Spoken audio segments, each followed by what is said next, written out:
चारदिवारको कोठामा कति बस्नु गुम्सिएर,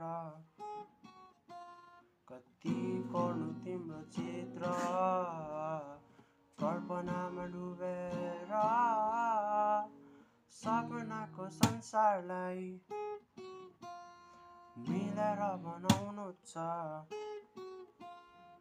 तिम्रो र मेरो बाइला सँगै सँगै चाल्नु छ। कहिले हुने भेट हाम्रो, कहिले हुने मिठा गफ, कहिले हुने भेट हाम्रो, कहिले हुने मनका कुरा, कहिले हुने भेट हाम्रो, कहिले हुने मनका कुरा, कहिले हुने भेट हाम्रो, कहिले हुने मनका कुरा।